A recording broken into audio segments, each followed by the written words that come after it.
Bluff City Media presents the Two Buck Sports Show with your hosts, Rusty Buckets and Uncle Buck. Now, let's get to the show.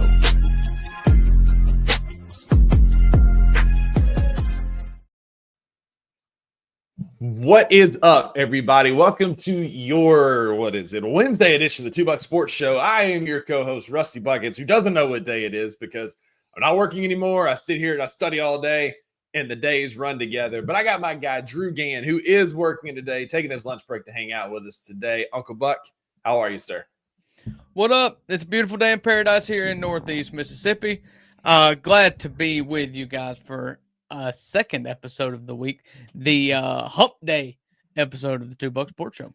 Yeah, normally on today, we will have a Behind Enemy Lines segment, but we had some other things we wanted to talk about, some things that didn't come through. So you're stuck with us for the next 40 to 45 minutes to talk about buffoonery, talk about sports, and to talk about a new segment that Uncle Buck queued up. Uncle Buck, tell them a little bit about what you're thinking. Yeah, so for long-time listeners of this show, I've always kind of had this dream of doing the show, but honestly, we've got way too much to talk about during the seasons. And what we find is during these summer months in July and August before football season starts is that, boy, we're really trying to fill a show up here. And we're more than just football robots and basketball and sports robots. We're people with thoughts. And so we are going to throw up our email address, and we want to do a mailbag every once in a while. And I'm not going to say that we're going to do this every single week, but I promise you, as we get a few, we will let the people know. If it's a time-sensitive issue, we'll do it immediately. I'm logged into the email. I know at all times, anytime we get an email to the Two Buck Sports Show, email address, Two Buck Sports pod email address, old email address. Yeah. And so if you've got any questions, and I would like to invite you to make them non-sports related. Let us help you with your life advice. Do you need to know how to house train your dog?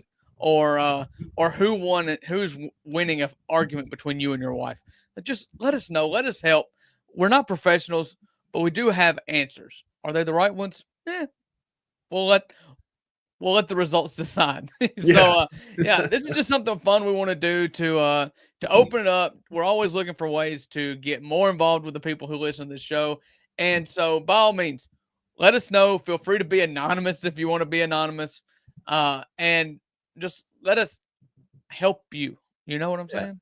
Shoot us a DM on Instagram or Twitter. That's our handle down there in the bottom right corner. The number 2 Bucks_BCM, both on Instagram and X, formerly known as Twitter.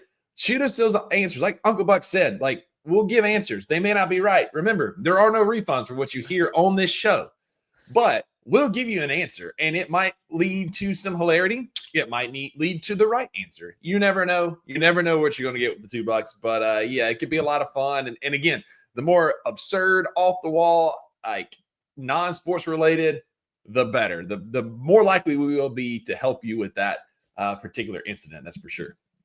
So we are the Two Bucks. This is our first segment of our second show, which is real or counterfeit. Hit the button.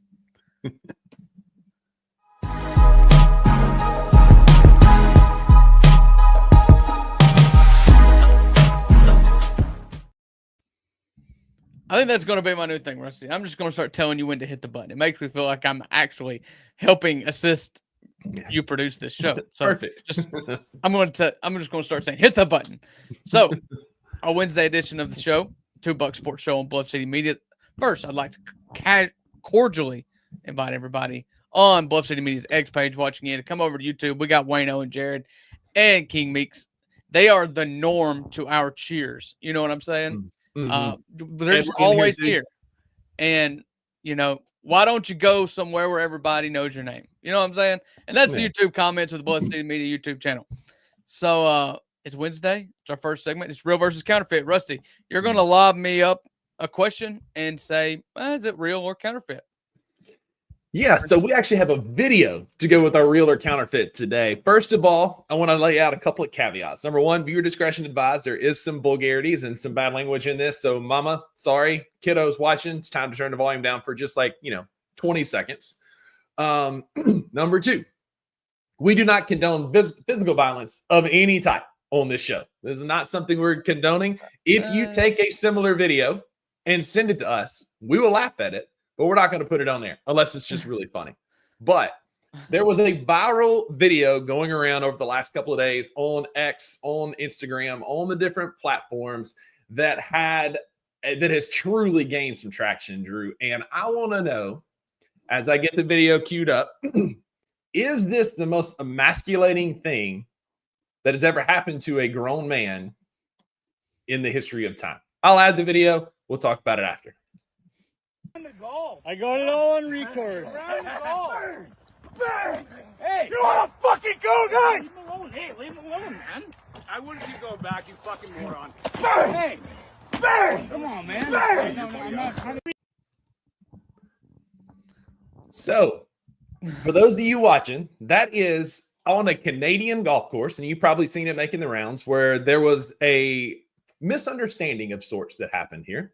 And the guy in the dark polo charges the guy in the white polo. And I cut the video because there's a lot of vulgarities before he gets tossed in a pond after being told, if you come at me, I'm going to toss you in the pond.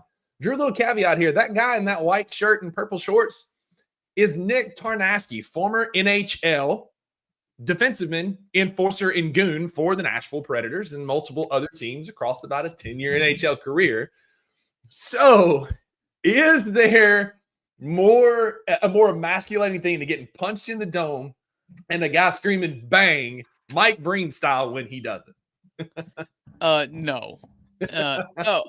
Listen, I hate to say he demasculated the guy. I mean, the guy was trying to fight. There's nothing more masculine than trying to fight. But if there's anything more important than just proving your manhood, it's living. And that guy chose to not err on the side of life here. And after getting chucked into a pond, got repeatedly banged on the forehead in front of his friends. And listen, his friends tried to get the guy off of him, but they're smarter than the guy that's getting pounded in the head, which makes me think he's probably been pounded in the head a lot in his life. I mean, clearly, because he made the decision to run at a former NHL player in this, as Chris said, in this World Star video, and make a poor life choice. He goes on to get punched multiple other times after the incidents that I've shown you, because this guy clearly doesn't learn. I also am kind of disturbed to find out that Canadians, instead of saying I have it on video, they said I have it on record. I have it on record. He said that multiple times, and like stop it. It's a video. Yeah, the only thing that could be better than one Canadian getting beat up in a video would be multiple Canadians getting beat up on a video. So no, I mean, listen, it's pretty rough. It's pretty rough to just go enjoy your golf day. But you know, as somebody who's been in a group of golfers before, you know, playing the same hole, you get, you know, some of them get pretty sauced up. I've seen a fight between friends on a golf course before, and so it can happen to any of us. I think the real lesson is just watch how much you consume here. Yeah, because you get to do stupid stuff and you get banged on the forehead. Yeah. I was almost involved in said fight. I was not this one, but a similar situation. I was playing golf with friend of the podcast, Lauren Massey, who's one of the few humans on this planet that makes me look small. Big guy, giant guy. We're playing in Myrtle Beach, and this group behind us, we're waiting on the group on the green to putt so we can hit up on the green. Well, the group behind us decides to tee off into the middle of us, and it lands between me and him within probably 10 yards of both of us. So I calmly and politely turn around and look at them, look at their ball, and I hit the best golf shot of my life out into the middle of the pond next to us, put it in the middle of us. So they come screaming up on their golf cart, only to realize that these are two large humans standing here, and I've never seen a brake check power slide harder on a golf cart. And he goes, "Hey man, my bad," and then peels off and gets out of there, because they were coming in hot until they saw how big Lauren and I were. Moral of the story is time. You got to be calm on the golf course. And what helps you be more calm than an ounce of hope? Ounce of Hope sponsors our show and our network here. Code Bluff City gets you 15% off at ounceofhope.com for all of your needs. Try that. Maybe make you less aggressive and less angry on the golf course. It might be something to try. Their THC seltzers, some of their gummies, some of their more relaxing products. I'm actually leaving after this show to go hang out with Cam for a little bit. We've got a big event coming up in August. Super excited about it, called Chokin' and Token, that we're going to partner with to promote and film and produce day of. Super excited about that. It's a jiu-jitsu tournament at Midtown Krav Maga. It's August 16th. The link is on the Bluff City Media Instagram page. If you are a competitor, you want to sign up, or you can just come hang out and watch the Mid-South finest jiu-jitsu competition, the first of its kind to partner with a cannabis company like this. We're super excited to be a part of it. Y'all check them out at ounceofhope.com, code BluffCity for 15% off your first order and any of your needs.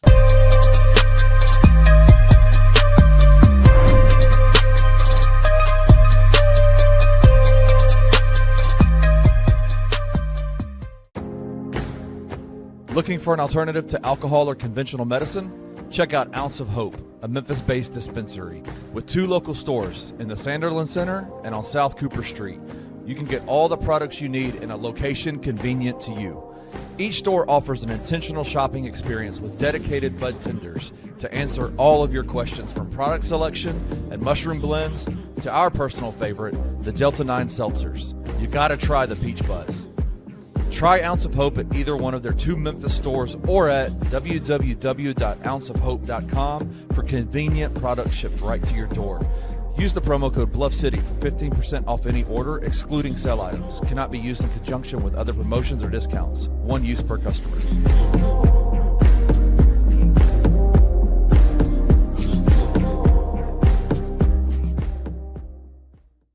You have been talking about how this is the perfect movie. That movie's freaking perfect, bro. That's one of the best movies I've ever seen in my life. I don't rewatch movies often at all. Off the rip, one of the most beautifully shot movies I've ever 100%. If you've only seen Sinners on some bootleg ass version, fuck out of here. Cause that shit. I saw it on this. Man, that's how you saw that shit? You didn't even watch it on a full TV? Nah. Fuck out of here, bro. All right, come on, man. Do you ever feel like that sometimes, like, they're just doing just a bit too much with the storyline? But it feels like to me, what the underlying theme of Sinners is that black people are amazing as shit. Check out the Anthony Sane Show live Monday through Friday at 2 p.m. only on the Bluff City Media YouTube channel.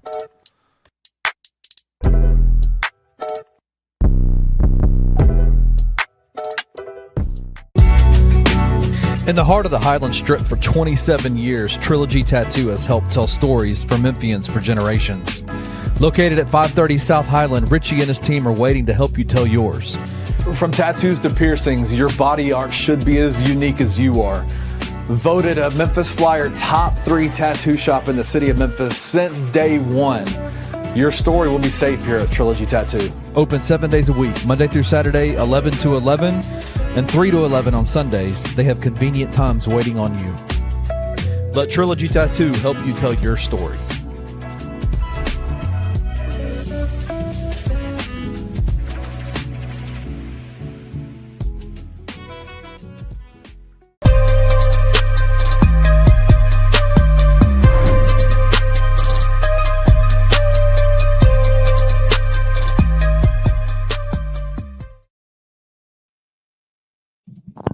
Welcome back to the $2 Sports Show, where it is done with the buffoonery and time to talk basketball. Drew, I guess kind of starting off, we saw this week, I guess over the last couple of weeks, there was all these rumors flying around. One, Tarek Biberovic was going to come and join the Memphis Grizzlies after 3 years of playing overseas in the European League. I think he was drafted, in 2023?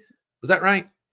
Something like that. Yeah. So anyway, he was supposed to be coming and joining us as a acquisition in Summer League and to see how he fit on this team, only for reports to come out this morning that he's going to re-sign a 3-year deal to stay right where he's at with Fenerbahce, or however you pronounce said basketball club.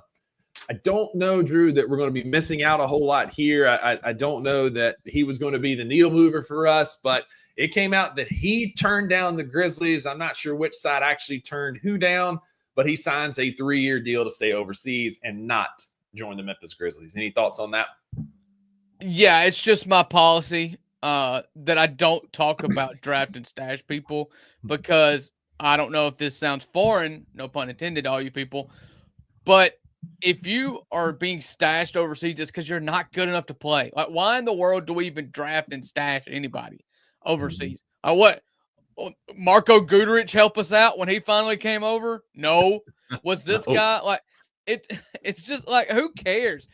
If you're good and you are a foreign prospect, you are drafted in the first round when you're 18 years old. Like the guy that the late bloomer that shows up at 23, like, tell me who the first one will be, who it was, and show me the track record of 23-year-olds who come over from Europe, and then I'll tell you, I'll change my mind. Like, I don't care. Yeah. I mean, honestly, I don't know that he was going to see the floor. I don't know that he was a needle mover for us in this year, next year, any years to come. But it was a fun storyline while it lasted. Best of luck to Tarek overseas. But Drew, we did get some roster-related news on a couple of fronts this morning. Wow. Wow. Wow. Wow. Wow. So stupid. It's so stupid, but it's amazing at the same time. Shout out Jared for the edit. But we got two Shams bombs, whatever you want to call them this morning, where the first one that came out, I guess last night, this one came out last night. The Washington Wizards have traded Kelly Olynyk to the San Antonio Spurs for Malachi Branham, Blake Wesley, and a 2026 second-round pick. San Antonio's front court is getting deeper. I kind of like Olynyk's fit. He can kind of be the yin to the yang, and that is Victor Wembanyama being more of that. He's undersized, but he can be more of that, and pun intended, now that apparently Victor Wembanyama has gone full month status. But he can be that anchoring center that Wemby can kind of roam around the court. I think the rich just get richer here and makes that front court deeper for San Antonio. Yeah, I mean, Kelly Olynyk's a good backup center. I wouldn't, I don't think anybody's ever called him an anchor before, unless they're like, unless it's the reverse intended, like he runs like a boat anchor. That's also a possibility, yeah. Like, he stretches the court. He's fine. He's good. He's 7 foot. Like, who cares? Good backup center. And, I mean, they traded away Malachi Branham. Mm-hmm. I'm unfamiliar with your work there, Mr. Malachi. The same with Blake Wesley. It sounds like a State Farm agent. So, I mean, they basically Blake Wesley, I'm pretty sure, is somehow associated with the Methodist Church. I'm not familiar. So maybe I'm just showing my lack of NBA chops when it comes to like the fifth best center on some rosters or whatever. But you got Kelly Olynyk that's going out there, and I'm going to take over for you as you sneeze. Kelly Olynyk's going out there. Again, I think it makes him better. He's he's a competent defensive center. He's not going to go win them a ton of games, but it just adds depth to the front court and can give either a reprieve for Wemby. He's a guy that can play beside Wemby as more of a true center to allow him play more of like a floating forward, kind of like the Jaren free safety type role. But again, it directly impacts the Grizzlies because he comes to our division from Washington as they get two more young players to go alongside whatever the Wizards are doing. Yeah.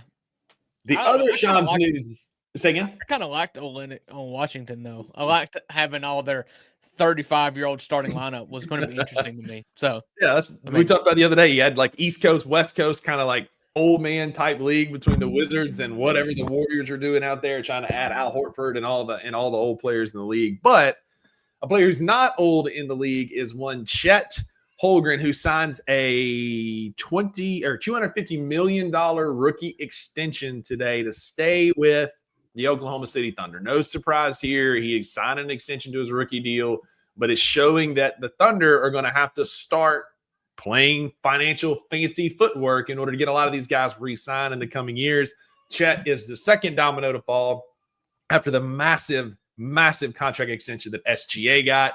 I wonder how this is going to influence their ability or what they do with some of their fringe pieces around Chet and SGA, looking specifically at Jalen Williams, Aaron Wiggins, some of those guys.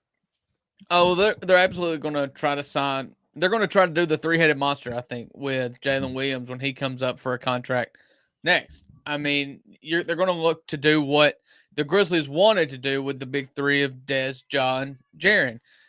What Oklahoma City has the potential to do that the Grizzlies couldn't is just continue to smash draft picks. And you're talking about draft and stash overseas.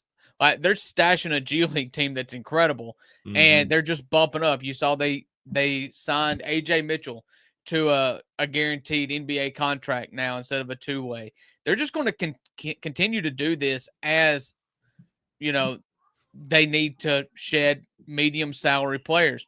And, you know, they do a lot of like what the Grizzlies do, you know, like I think there's some parallels there is that, you know, you've got Gigi Jackson on an amazing contract because he went from two-way guy to like what, an $8 million contract over 4 years or something like that. And then they did the same thing with Vince Williams. They just did it again with Cam Spencer. And as long as those three guys continue to work out and you can continue to hit on these second round guys or late first round guys and convert them from two ways to cheap NBA contracts for 4 years, like then you can survive paying three guys lots of money, but you got to hit every time.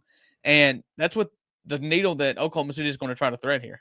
Yeah, I mean, that's it. And they've got another guy in Nikola Topic who is playing Summer League this year. He's looked pretty good so far. Like they've got a lot of these young players that can come up and replace some of these guys. And then you can see, is Jalen Williams truly that good? Is Kason Wallace going to be that good when they go to these other teams on better deals, which will have to happen at some point? Oklahoma City is going to have to choose who their big time stars are, who they're going to pay. And so far it's Chet and it's SGA. Hartenstein's still on a deal for a few more years, and so they've got some time to kind of figure it out. But if there's a GM in the NBA that can figure it out and hit on those draft picks, not named Zach Kleiman, it's Sam Presti. He's been doing this for almost 30 years now, going back to the Supersonic days, and just has been crushing it as a GM, making moves that seem to fit. And so if anybody knows what they're doing, it's Sam Presti, and giving this deal to Chet feels like he's kind of pushing his chips into the Chet SGA camp. Well, yeah, and there's no doubt you spent a third pick on Chet Holmgren, 4 years ago, in the Jabari Smith draft. So yeah, Paulo draft. Yeah, I'm absolutely in on Chet, and I think you have to give him that money. But we all know the risk now as Grizzlies fans if you can't build around those three people, and so they're gonna give it a shot. And I can't say that I really blame them. Yeah, and speaking of teams who know what they're doing, there is the opposite end of the spectrum, and it's what are the Utah Jazz doing? I'm going to surprise this one on you because I just saw it right before we went live. But the Utah Jazz have, as we talked about on the Daily Grind this morning, the win projection over-unders have come out. And I'll ask your opinion of a few of them, Drew, here in a second. The Utah Jazz are set at 18.5 as their win total. 18.5. Drew, after seeing this lineup, that their rotation that they're going to roll out, I might be tempted to take the under on the 18.5. The Jazz projected starters are Isaiah Collier, Keontae George, Ace Bailey, Lauri Markkanen, Walker Kessler. I mean, that's not awful, but it's not going to go win you a ton of games with that much youth on that team. The second unit being Walter Clayton Jr., Cody Williams, Kyle Anderson, Taylor Hendricks, and Kyle Filipowski. Again, I am leaning heavily towards the under on that 18.5 after seeing that 10-man rotation. Well, I told you what they're doing on our last show. They are tanking the way that old school tanking used to go. I mean, they're not going to try to win. You know, they got rid of all the dogs. They got rid of John Collins Sexton, you know, the guys that cared. And so, you know, I would think Lauri Markkanen's next unless they're going to try to rebuild quickly. But with that roster, unless Ace Bailey just hits as a home run, there is no rebuild quickly. You know, I'm as low on Keontae George as I am any player in the NBA because every time I see him, he's just a shot chucker, you know, who just he shoots a combined 30 shots a game between his three-pointers and free throws. Like I'm just out on Keontae George. I think he's a loser. I can't stand watching him play. And so I mean they're going full-blown tank. 18.5 is an aggressive number. It is. I mean, yeah, they're going to try to go under. I'll put it that way. Yeah, and I mean, it feels like that. I like Isaiah Collier. I think he's got some toughness, and his game's not bad. Lauri Markkanen is a player in this league, but he's unfortunately buried on a team that will not play him for stretches at a time because of injuries, and they get fined by the league to put him back out there. But 18.5 is an aggressive number, and it still might be too high with whatever Danny Ainge is trying to do out there. After that Summer League game, the loss to the Utah Jazz Summer League, Ace Bailey is awesome. Like if he could keep his head straight, I mean, that dude is dynamic. He is long, athletic, and he was in Summer League as a 5th pick in the draft who didn't want to go to Utah. he sure did play hard, and that changes my opinion on some of the stuff that I thought about Ace Bailey because, I mean, he was going after offensive rebounds. He was shooting crazy shots. I mean, the dude's a shot maker, man. I was impressed with Ace Bailey. Yeah, the tape on him has always been that he is a dynamic offensive player. You don't get a ton of effort defensively, but he's dynamic at shot creating and creating space and moving both with and without the basketball. I think a lot of Ace Bailey's was probably a bit of a smear campaign by someone, whether that was his team directly trying to get him to move, to avoid teams like Utah, or if it was something else. Like, I don't know that all of that. I think a lot of that is unfairly put on Ace when there was clearly people around him making poor decisions, including his agent and representative. But the talent's there. We saw it in the Summer League game. You go back and you look at his tape. It's there. He was by far the best player on a terrible Rutgers team. Him and Dylan Harper were both, I mean, they were good, but like nobody else was. But Ace Bailey fits there. And I mean, maybe that's it. Maybe they're banking on Ace and Larry Markkinen being awesome. And if not, they're going to tank for a top-heavy draft next year and hope that the lottery gods are kind to them, which they typically aren't to the teams that tank the hardest to try and get that first overall pick, especially when there's generational talents like Cooper Flagg or Victor Wembanyama available, but we're going to leave that alone. But this Jazz team is terrible. 18.5 win total is terrible for them. Vegas is also pretty low on the Memphis Grizzlies, saying that there's going to be an 8-win reduction from a 48-win season last year. Drew, they said are over and under at 40.5. 40.5 wins for the Memphis Grizzlies. Next year, I know there's going to be some regression. There's going to be some changes without Desmond Bane. But what are your thoughts, man? Is 40.5 kind of on the money? Is that too low or is it too high? Well, on Monday's show, we talked about how the Memphis Grizzlies are 4th in the NBA over the last 15 years at average wins over projection. And this is the reason why. Like, it's not disrespect, but the Grizzlies are going to go over 40.5. They just are. Yeah. With the caveat, and it's the same dang caveat, I get tired of repeating myself. As long as John Morant and Jaren Jackson Jr. play basketball, they're going to go over 40.5 wins. I know the West is difficult. I know that, you know, the same bullet points are true today that they were last year and they are every year when it comes to the Memphis Grizzlies preseason projection. But as long as Jaren Jackson Jr. and John Morant play 65 games of basketball so that they're eligible for all NBA and all that, if they play 65 games of NBA basketball, the Grizzlies will win more than 40 games. I mean, it is just how it is. Yeah, I mean, it's all about John Morant. This team goes as Ja goes. You get 65, 70 games, you're not going to lose 30 of those games with John Morant. You're just not. Like, there's going to be some losses scheduled here and there, and like I get that. But like with John Morant playing a vast majority of your basketball games, he's one of the best closers in the NBA. He's one of the best players with the basketball in their hand in the final minute, 30 seconds, and you need to go get a win. As long as he can stay healthy and participate in competitive basketball, I like our chances of hitting the over. There are worst case scenarios. We've seen them happen. We're not going to revisit those because they're in the past. But I'm encouraged by what I've seen in Summer League as well. You've seen a lot of what Tomas is wanting to do with this new offense, Drew, from multiple picks for a shooter, multiple screens for a shooter. You've seen a lot of more of a traditional basketball, offensive basketball set where you screen for the point guard up top and then they get to the elbow and make some decisions from there, whether that's to attack, kick, or find a big man. It just feels like a much more cohesive offense. Gigi has said as much, that it makes sense. The coaches are explaining, and you see it. Now, one of the things you still also see is a high substitution rate. You see a lot of guys roll in and out. Could be a byproduct of Summer League, but Tomas is known to run a more hockey-style line change, rotation scheme. It's what he did in Europe. It's what we did last year, and it's what we've done so far in Summer League. And we've learned anything in Summer League, Drew? Have you seen anything in Summer League that kind of sways you whether or not we're going to go over the 40.5 or if we're going to go under the 40.5? No.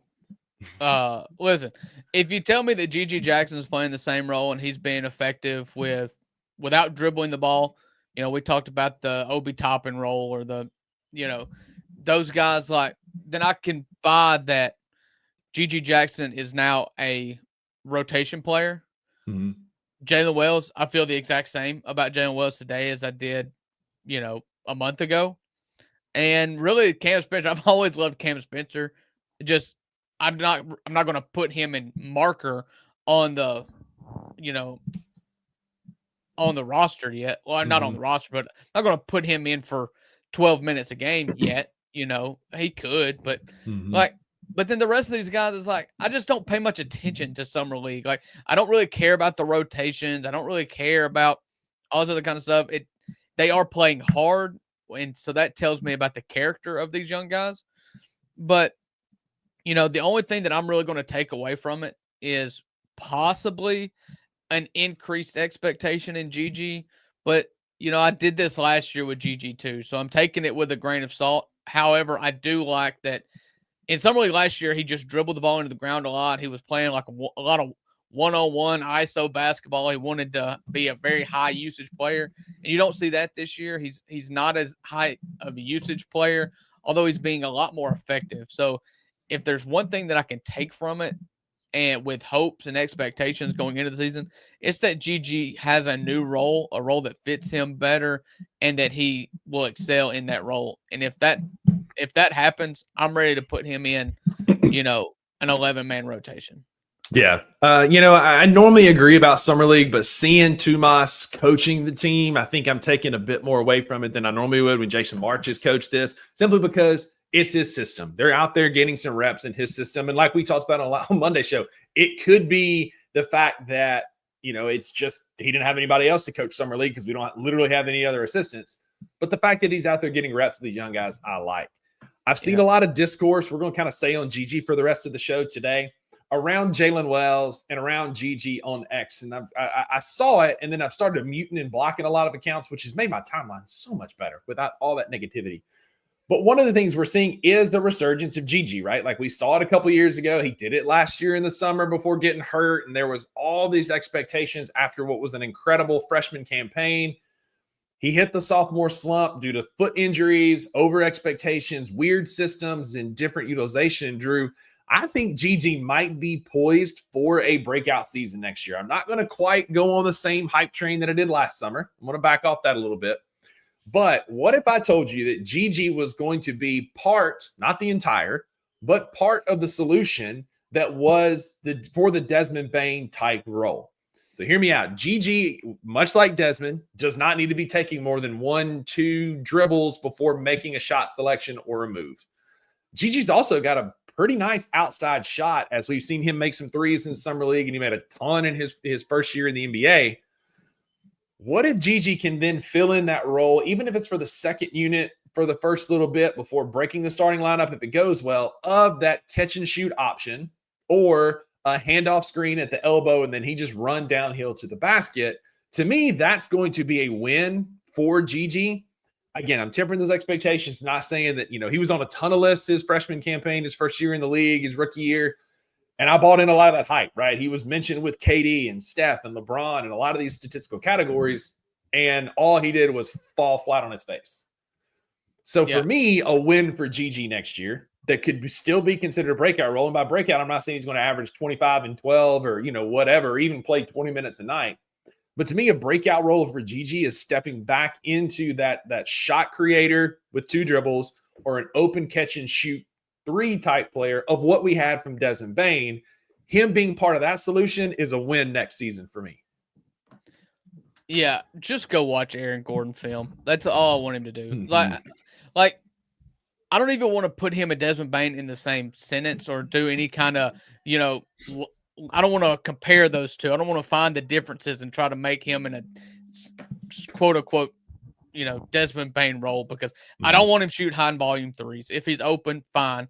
Don't want him looking for it. Don't want him coming off screens, shooting threes. Like, listen, I want him to dunk the ball. That's what will be success for me. I want to look at dunks and I want to look at blocks on the defensive end. I want to see that he's in the right position. And I feel like the most detrimental thing to him last season, and it has a lot to do with the injury, was because he never quite figured out this offense that we were running into. And it's extremely difficult, it showed, to pick it up on the fly, because the two people that we looked at going into, you know, into last season about taking a jump were Vince Williams and Gigi Jackson. They both started the season injured. They both were terrible all year long and just flat out lost.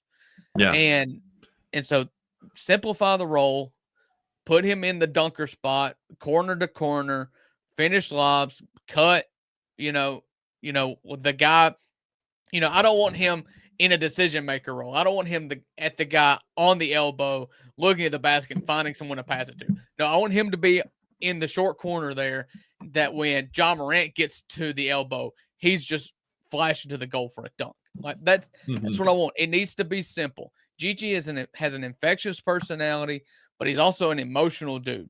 I think he can be an absolute spark plug for this team. But just as easy as I feel like if it doesn't go his way, then he becomes discontent. It's an immature player, but he's a young player. I mean, it's to be expected. So for that reason, especially, simplify.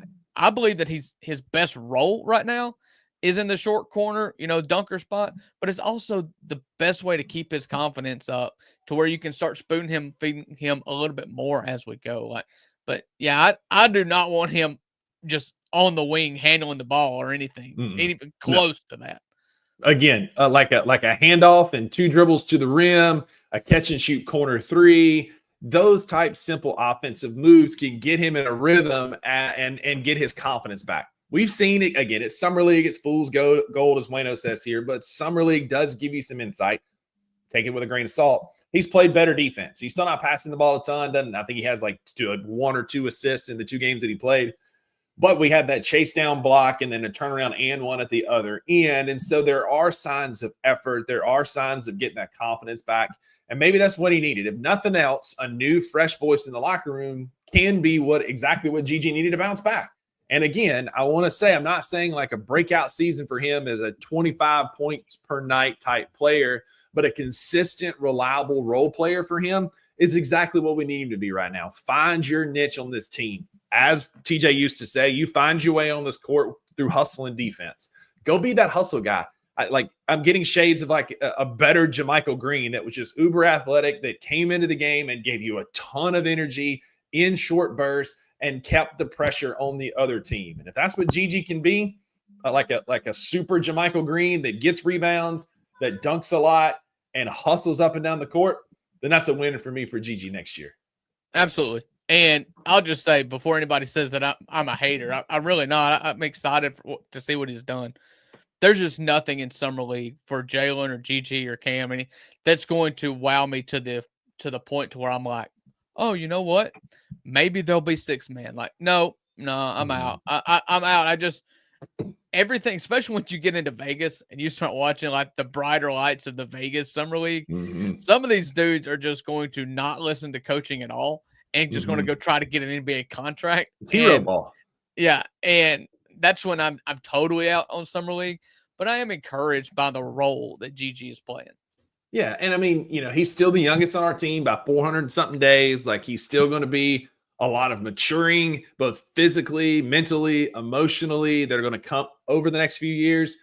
I mean, he's still a child. He's still 20 years old. He still hasn't come into that second growth spurt that comes with a good eating program, a good weight program. And if he takes care of his body, like, the frame is there to be a super athletic, big NBA player and can help live up to some of the expectations that we had and we set on him as fans leading up to a disastrous sophomore stint in the NBA. We'll talk more about Summer League. Summer League's coming up. Again, Vegas happens. It kicks off Friday night against the Boston Celtics, a team that's in turmoil. They're probably looking for some of these players that are going to step up and play for them next year with the roster dumping that they did. So we'll preview a lot of that on Friday. We'll talk a bit more about the Jalen Wells saga, drama, that whatever you want to call it. Jalen Wells, to me, is still going to be starting on this basketball team next year. And if not, he's going to be one of the first ones off the bench. He's still got a big role for this team. I don't care if he only had 20 points in 23 minutes the other night and had some difficulty shooting, whatever. He's an NBA player. He's entitled to not taking Salt Lake City Summer League serious. We'll see a bit more when we get to Vegas. Jalen Wells played well. His shot just didn't fall. Just didn't fall. The NBA. That's it. You're going to have nights like that. Well, that's going to do it for our Wednesday show of the $2 Sports Show. We are here Monday, Wednesday, Friday at 11 a.m. Central. Thanks for hanging with us today. Again, we'll be back on Friday talking Summer League. We'll talk about Jalen Wells a bit more. I'm sure we'll have some more Shams notifications coming through with signings and different changes. They may not be the big splashy ones he promised us, but he has been a bit busy this summer. In the meantime, Anthony saying it's today at 2 o'clock. Catch the Daily Grind Monday through Friday at 7:30 a.m. Go be a friend to somebody who needs a friend. And Drew, there are no refunds for what you heard today on the $2 Sports Show. That's right. So with the $2, you always get what you pay for. We'll see you on Friday. Thank you for tuning into this episode of the $2 Sports Show. If you enjoyed this episode, subscribe to Bluff City Media's YouTube page, like this video, and leave a comment. We will see you back here in a few days.